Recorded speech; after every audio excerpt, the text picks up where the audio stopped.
So one of the directions that often people will discuss when we talk about change is all the reasons why they can't do it. And one of the most common ones is time. You mentioned that earlier. I don't have time. So how can we overcome that either argument or obstacle that might be in our way on changes we want to make? Because that's one of the most common challenges I have with all the folks I work with is they'll say, gosh, I don't have time. Time is my most precious resource. It's not money, it's time. So how can we leverage that in the right way?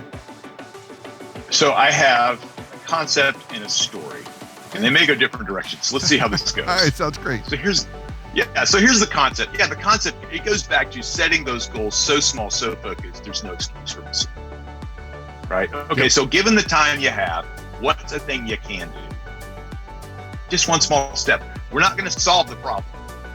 And again, especially in complex situations where we have these wicked problems, where there's no technical solution. This is where that iterative change process becomes so important. Of taking small actions, small focused actions, learning from it, applying the learning to help us move forward.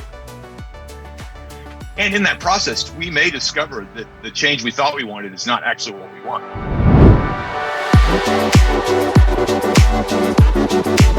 This is the Workplace Therapist Show. Of course, I'm your host, Brandon Smith. And if you're like me, you've probably got some New Year's resolutions, got some goals, got some things you want to work on this year.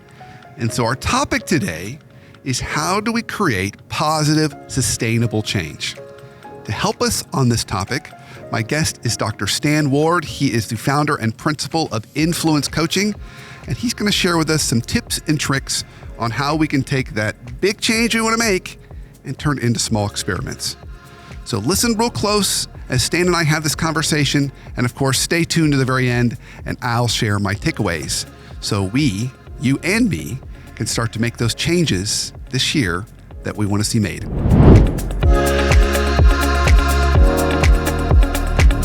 Stan, I'm so excited to have you on the show today. So excited for our conversation. I think it's a great way to kind of kick off the new year is to talk about sustainable change. I mean, not just change, sustainable change. Like what are some things that we can be doing? Because we all set those New Year's resolutions, whether they're personal or professional, and they all sound good on paper, and we maybe do it for a little while, but how do we really hold on to it in a sustainable way? So thanks for coming on the show.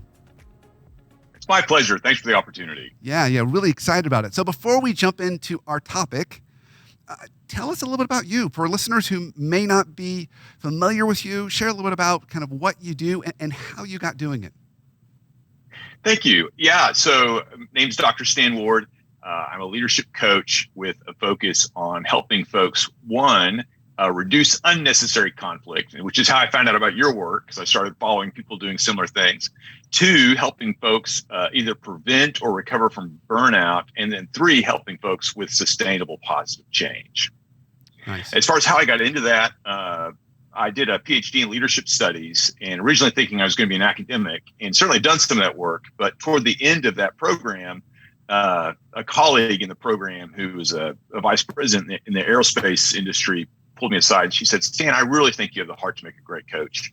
And so she was an early sponsor for me, helped me get some coaching work, and then decided this is really good stuff. I like this. Ah, that's great. It's exciting. And so glad to have you kind of a colleague in this world, Stan. The world definitely needs the work you're doing. So I applaud you for doing all the good work you do. Thanks.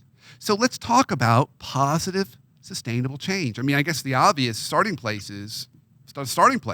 Where do we start? If we've got some kind of change we want to put in play, what might be a good starting place for us? Yeah, and I think let's even back it up maybe a step further. Okay. And that is to say, change really starts with awareness, right? If we're not aware, there's not going to be a change. And in fact, I'm thinking about, I had the opportunity to go through a training program by a group called ProSci. They've got a neat change model that you may have heard of called the ADKAR, ADKAR. Mm-hmm. So awareness. So if we're not aware, there's not going to be change. We need desire, right? If I'm aware, but I don't care, not going to change. Knowledge. I may be aware and care, but I don't know what to do, right? That's a great time to reach out to a professional for help. Skill building, right? The ability piece has got to be in place, and then you got to have reinforcement. So that model's really helpful for starting with this, but ultimately it's about what's the goal? What's the change you want to see, right? So once you're aware of what it is you want to see, then I encourage folks to use a process that I like to call small experiments. In fact, in my coaching conversations, we always end with, okay, so what's the small experiment that we're going to try here? Yeah. So what's an example of a small experiment? Yeah. So years ago, I had a significant health crisis, and that's actually precipitated some of my interest in burnout. Basically, the run-up would be, I finished my PhD, defended my dissertation, and a week later, I was in the emergency room with an obstruction in my bowel. I was a 40-year-old male, healthy, exercised regularly, all this stuff. And that was the beginning of a 2-year process where I really struggled to eat solid foods. I struggled with chronic bacterial overgrowths in my gut, lost a lot of weight, and got some pretty bleak diagnoses locally. And so after that, we had some friends who live in Minneapolis who are connected with the Mayo Clinic. They encouraged me to come to Mayo. Mayo was doing some research on some of my symptoms. And after 2 weeks of poking and prodding by the best medical minds in the country, if not the world, the doctor sat me down and he said, "Mr. Ward, tell me, how do you manage your stress?" Wow. Yeah. I thought, there's no way we're having this conversation, right? This is crazy. But during this season was actually when I started to appreciate the power of small experiments in several ways, several places. One of which was, as I mentioned, I was struggling with just getting enough nutrition. And so I lost a lot of strength. I didn't have a lot of stamina. And I was really concerned because I still needed to work. And thankfully I was able to. But again, trying to figure out, all right, how do I get my strength back when I'm trying to work? I don't have a lot of stamina. I need a lot of sleep. My body was just under a lot of challenges, a lot of stress. And so I decided, okay, I think maybe I can do 10 push-ups a day. If I can just do that, that would be progress. And I've been reading about change because of the professional work I do. And one of the things that I'd come up with or come across is this idea of pairing change, the change you want to make, to something that's already existing in your routine. Yeah. So my small experiment was to say, okay, I want to get stronger. So the experiment was, I'm going to do 10 push-ups a day before I take my shower, because I take a shower every day. And then I'm just going to see what happens. Because the small experiment process is about saying, okay, here's the change I want to make. Here is the next step that I think I can take that's going to get me one step closer to that larger change. I take that action, and then I see what I learned. Right? So in this case, the change I wanted to make was I wanted to get my strength back. The next logical step seemed to be, okay, I can do some push-ups. That's a small thing that I can do given the constraints I'm operating with. I also had this kind of theoretical idea of I can tie it to something that's already existing in my schedule, see what happens. What did I learn? Well, one, I learned that, actually 10 push-ups a day when you're in the space I was in can make a difference. And in fact, I started that practice in 2015 when I was having all those health issues, and I still do that. That's part of my routine. I still do some push-ups every day with my shower routine. And then two, again, I recognize the power of tying the change we want to make to something that's already existing in our lives. So that'd be that reinforcement concept. Nice. Great example. Okay. Yeah. So I guess the natural extension of that is, how did you make that sustainable? How do we make sure we don't lose it? Because that's part of what we're talking about here today. We've really got 3 important words: positive, sustainable, change. Right. So I'd love to maybe dig in on sustainable. What other tips can we put in place to keep it going? Yes. Thank you for bringing that up. Right. Why is it that people don't trust the consultant? Right. The guy shows up with a briefcase and a plan, and this is going to be this great change to your organization. 6 months later, the new and shiny's worn off, and we're right back to where we were before. Right. So how do we prevent that from happening? Okay. Let's start with maybe looking at this as on a personal level, and then maybe we look at some organizational examples. This is where that concept of small experiments is so important. And I realized for folks who are driven achievers, they like to go out and they want to climb Mount Everest. As soon as I said small, I may have lost it. But here's the deal. If we want to make changes that last, rather than focusing on the large thing that I'm wanting to accomplish, we are actually better served by setting goals so small, so focused, there's no excuse for missing them. And then rinse and repeat. So I'm not saying give up on the big change that you want to create either for yourself or your organization, but I'm saying focus on that next small step that's so laser focused. There's no excuse for missing it. Again, for me, what were the constraints with my push-up example? Time, energy, all these things. And I thought, gosh, I don't have the energy to go run. I don't have the energy or time to go join a gym. What am I going to do? Well, okay, I can do some push-ups. Great example. And even seeing this with thinking about like your book, the author versus editor dilemma. One of I've worked with several managers who have a common struggle that you point out, which is one of the reasons I like your book so much, about they've become the go-to person in their organization, right? And I think this is a great example of Marshall Smith's observation that what got you here won't get you there, right? Because what gets you into those positions, you're reliable, you're sharp, you get things done, you're a go-to person. And then you start managing other people and they all start coming to you and you can't take care of your own stuff, much less all their stuff. Right. Right. So as folks are dealing with that, a common small experiment we'll use, and this is very small, but it creates big change, is when they come, we'll say, or the client would say, okay, well, what would you do? Right. So the direct report comes in, they're asking a question, and it's just a simple reply. What would you do? And if that direct report has something that will work, great, go do that. And what's happening there? Well, one, you're freeing up some executive decision-making space in your own head because you're not solving all these problems. Two, you're allowing a person to discover where they do have some knowledge and competency. Because one of the reasons people come is they just want that reassurance, right? They just want to know they don't want to get in trouble, especially maybe if there's been an organizational change. And then three, it's also a training opportunity, right? Micro training. And of course, over time, what happens? Well, the manager's building capacity in their team, again, with just this very small behavioral change.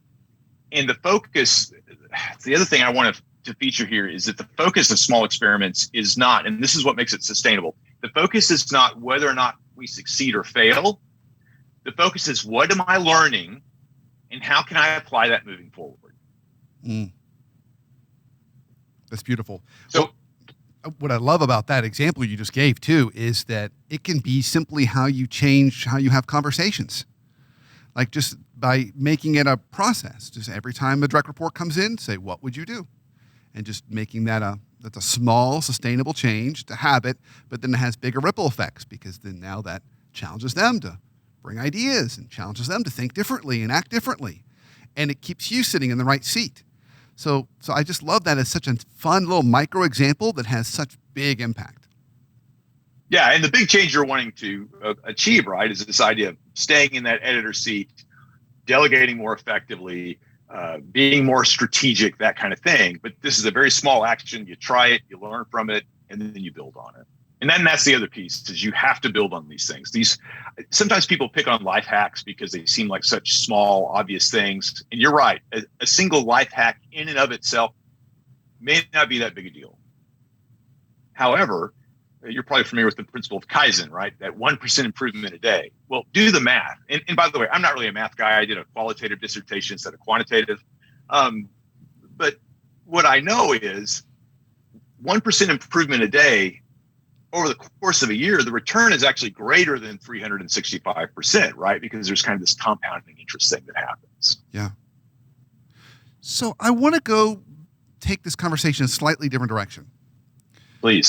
So one of the directions that often people will discuss when we talk about change is all the reasons why they can't do it.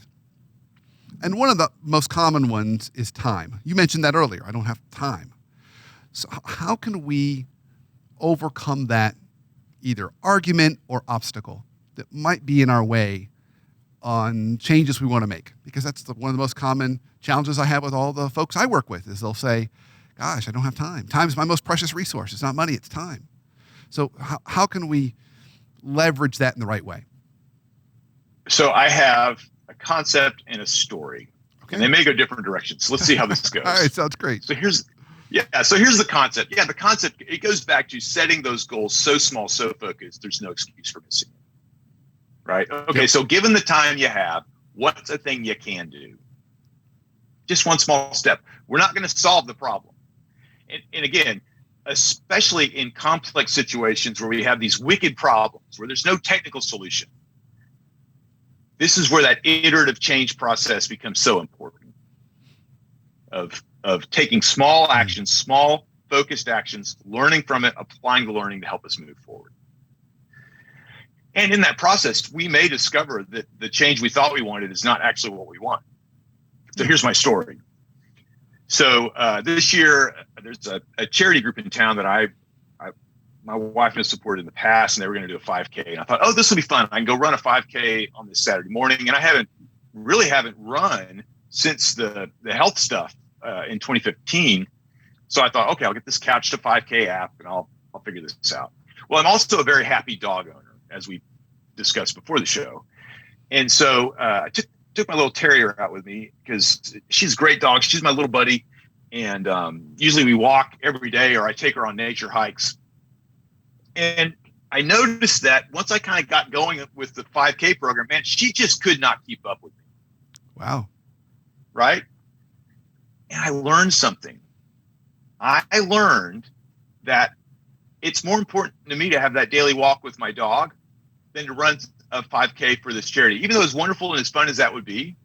And with that realization, there's two ways my head can go with that. Either A, I can say, oh, I failed, I wimped out, I didn't run the 5K, or I can go, oh, wow, I discovered that I really enjoy taking my dog on a walk, and that given the time I have, this is coming back full circle, given this issue of time, I discovered what I really want to do with the time I have. Yeah. Which goes back to your point earlier around the small experiments. This is more about what you're learning in the process than whether you congratulate yourself or beat yourself up for success or failure. It's how you're learning. I love that. So given we're moving into the beginning of the year, people set different kinds of goals, resolutions. Is there any other way they can think about prioritizing those? So would you put any rank ordering to goals or resolutions people might have? That's so good. Wow, that is so rich. I got to process that one a minute. I do think that to the extent we can tap into what are the core values that really animate me, that serves us well. And I'm reflecting a lot. What I see, again, going back to this idea of wicked problems, a lot of times I think we are trained to look for a technical solution, a switch we can flip, an activity we can do, thinking we're going to get X result. And when we have complex problems where there's multiple things feeding into it, I find that both for myself and the folks I work with, to the extent that we can tap into those core values that really animate us, it makes progress both more likely and more satisfactory, because it takes energy to deal with this stuff, right? Yeah, it's a great point. Absolutely. And so, again, for me, thinking about maybe the running illustration, physical health is important to me because of my journey. That's a core value for me, that I'm healthy enough to do the things I want to do in the world. And when I tap into that, suddenly it gives me a whole lot of opportunities and options rather than just trying to run a 5K. Yep. And so as far as sustainable change goes, I'm able to have the sustainable change of living a healthier lifestyle than what I was before, but it looks different than the goal I may have originally set. So something else that I would imagine is probably true in your journey, feel free to share if you're comfortable, is that once you set out for that small experiment of let's just do 10 push-ups. Well, there came a point where you mastered that. And I would imagine then you said, well, let's add another small experiment on top of that and another one on top of that, right? So was that something that happened for you? Is that something we should expect to happen for us if we put a small experiment, maybe we layer on top of it as we get more comfortable? Oh, yeah. And that's where, again, that's what makes these things so powerful, is that we can layer up. And because the focus is on learning, at some point we decide, oh, this is where I'm comfortable stopping. This is what good enough is for me. This gives me the result I want. So yeah, I mean, previously with the push-ups thing, I got to the point that I was trying to do 100 a day, and dude, that was nuts. Like, it was blowing me out. So I eventually decided actually to go with like a push-up bar. So I still got this more involved workout. Started doing some dips and adding some other things to that routine.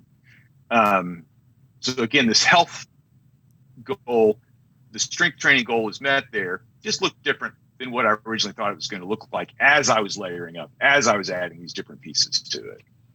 Which goes back to your story earlier around you could run the 5K, but you realized actually you get more value and still get the health benefit by going for a walk with your dog. Yeah. So it's finding those right experiments.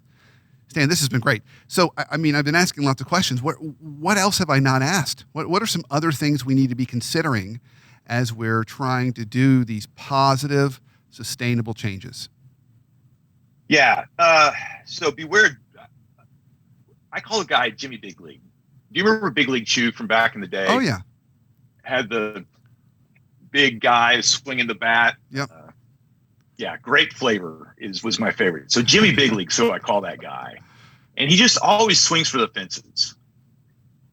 And the problem is, if we get in that mode of always swinging for the fences, right, we can end up injuring ourselves. You know, the other metaphor I would make folks aware of is sometimes I compare myself to a pole vaulter who, it's like I get up, I'm in the air, I'm holding onto the pole, I'm in the air, I see the bar, I'm like, oh, I'm going to get over it. I'm like, well, if I'm going to get over it, maybe I haven't set the goal high enough. So I'm going to reach out and grab the bar with one hand while I'm holding the pole with the other and raise it while I'm in midair. It's a great image. So that's only going to end poorly. I love that image. Yeah. Oh, yeah. How do you think that's going to end for you and possibly the crowd? And I see that in myself. I see that in a lot of the leaders I work with, because we are driven. We do want results. Just watch out for that tendency. And again, that's one of the reasons I'm such a big believer in small experiments. Focus goals, you achieve the goal, and then you can add the next layer to it based on what you learn. Because you may discover the direction I thought I wanted to go is not actually where I need to go. I love that. And that was my own story with my PhD, right? I thought I was going to have a lifetime career in higher education, and instead I'm in coaching. Yeah, exactly. I love that. Great way to kind of think about how we need to give ourselves grace when we're setting those, and also grace to pivot. You know, though, as you were talking, it did make me think about a conversation I had with a client this week.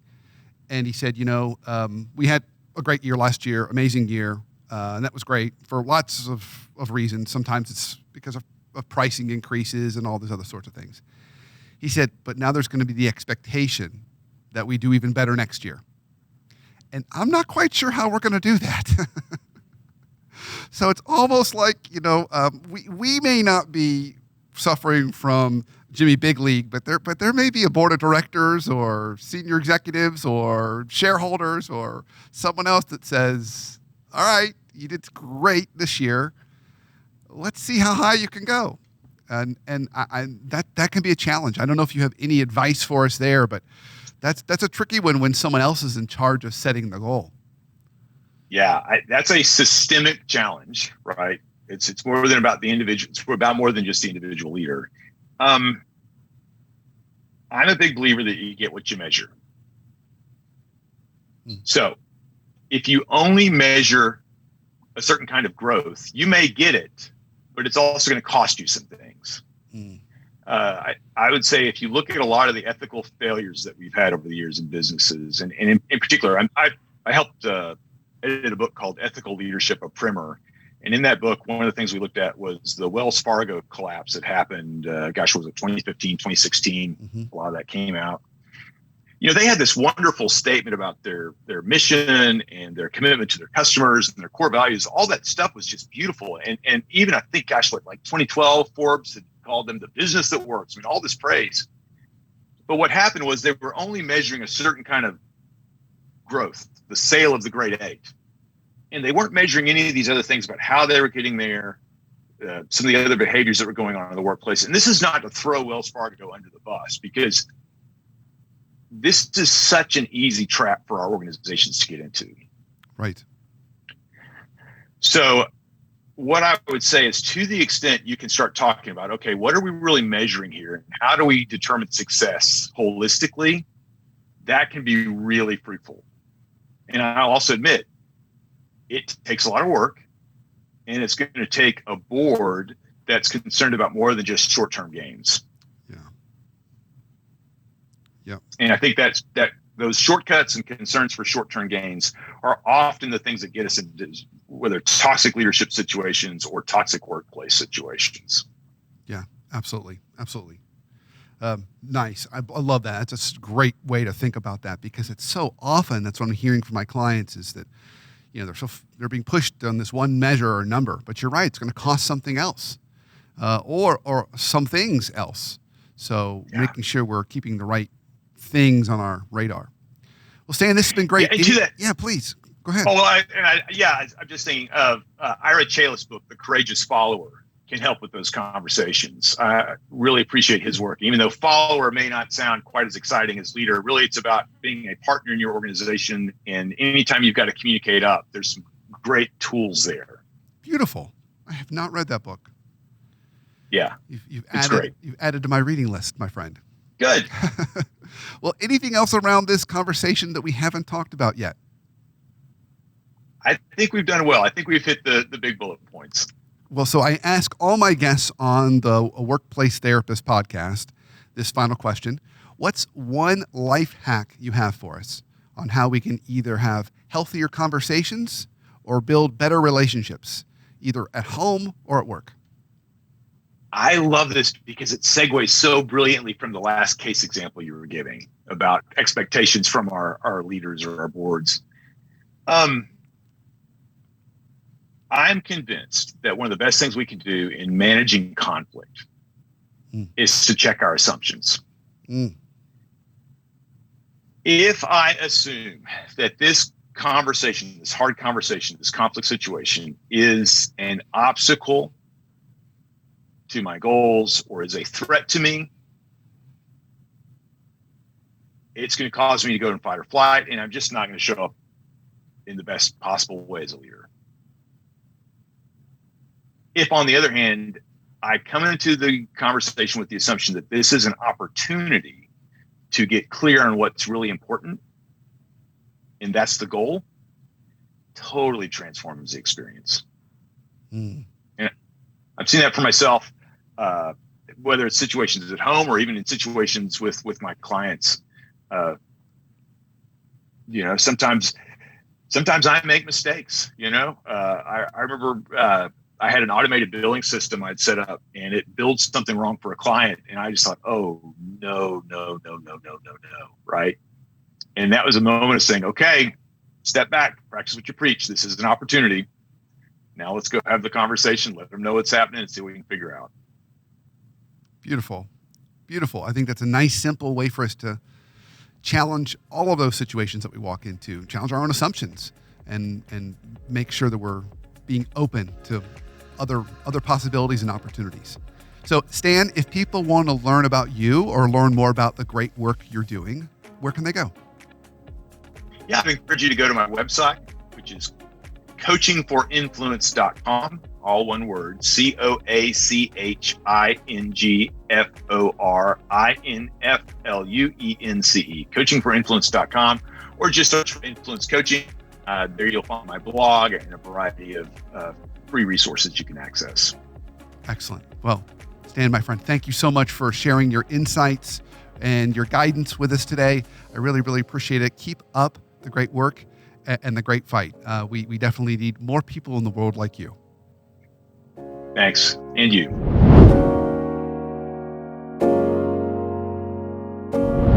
Wasn't that a good conversation? I took lots of notes specifically on how we can take those big changes, the sustainable changes that we want, and start to put those into action.